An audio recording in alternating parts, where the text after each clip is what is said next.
भवत्यनिष्टादपि नाम दुस्सहान् मनस्विनीनां प्रतिपत्तिरीदृशी विचारमार्गप्रहितेन चेतसा न दृश्यते तच्च कृशोदरि त्वयि।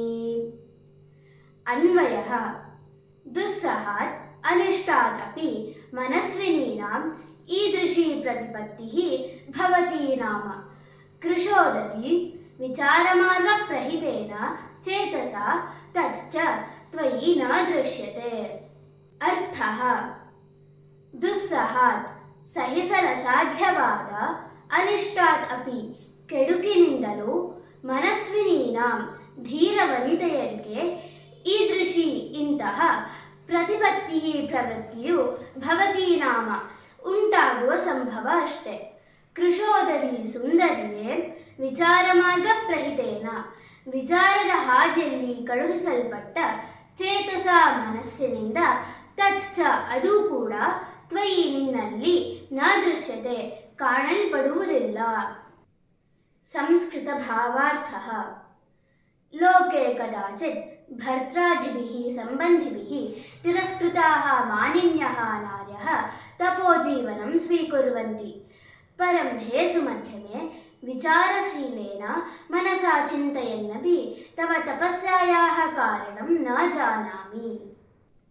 English meaning: in the world, sometimes respectable women, dismissed by their husbands or other relatives, accept a life of penance. But, O beautiful one, though I think about it with a thoughtful mind, I don't know the reason for your penance. Kannada ತಾತ್ಪರ್ಯ: ಲೋಕದಲ್ಲಿ ಕೆಲವೊಮ್ಮೆ ಗಂಡಂದಿರು ಮತ್ತು ಇತರ ಸಂಬಂಧಿಕರಿಂದ ತಿರಸ್ಕಾರಕ್ಕೊಳಗಾಗುವ ಗೌರವಾನ್ವಿತ ಮಹಿಳೆಯರು ತಪಸ್ಸಿನ ಜೀವನವನ್ನು ಸ್ವೀಕರಿಸುತ್ತಾರೆ. ಆದರೆ ಓ ಸುಂದರಿಯೇ, ನಾನು ಇದರ ಬಗ್ಗೆ ಚಿಂತನಶೀಲ ಮನಸ್ಸಿನಿಂದ ಯೋಚಿಸಿದರೂ ನಿನ್ನ ತಪಸ್ಸಿಗೆ ಕಾರಣವೇನೆಂದು ನನಗೆ ತಿಳಿದಿಲ್ಲ. ವಿಗ್ರಹವಾಕ್ಯಂ: ಅನಿಷ್ಟಾತ್ ನ ಇಷ್ಟಂ ಅನಿಷ್ಟಂ ತಸ್ಮಾತ್ ಅನಿಷ್ಟಾತ್. ದುಸ್ಸಹಾತ್ ದುಃಖೇನ ಸೋಢುಂ ಶಕ್ಯಂ ದುಸ್ಸಹಂ ತಸ್ಮಾತ್ ದುಸ್ಸಹಾತ್.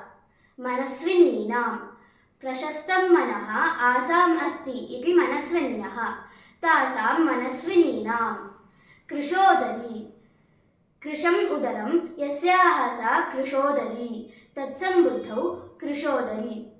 ವಿಚಾರಮಾರ್ಗಪ್ರಹಿತೇನ ವಿಚಾರಸ್ಯ ಮಾರ್ಗಃ ವಿಚಾರಮಾರ್ಗಃ ವಿಚಾರಮಾರ್ಗೇ ಪ್ರಹಿತಂ ವಿಚಾರಮಾರ್ಗಪ್ರಹಿತಂ ತೇನ ವಿಚಾರಮಾರ್ಗಪ್ರಹಿತೇನ. ಧಾತುಃ ದೃಶ್ಯತೆ ದೃಶ್ಯತೆ ದೃಶ್ಯೇತೆ ದೃಶ್ಯಂತೆ ದೃಶ್ಯಸೆ ದೃಶ್ಯೇತೆ ದೃಶ್ಯಧ್ವೆ ದೃಶ್ಯೇ ದೃಶ್ಯಾವಹೆ ದೃಶ್ಯಾಮಹೆ.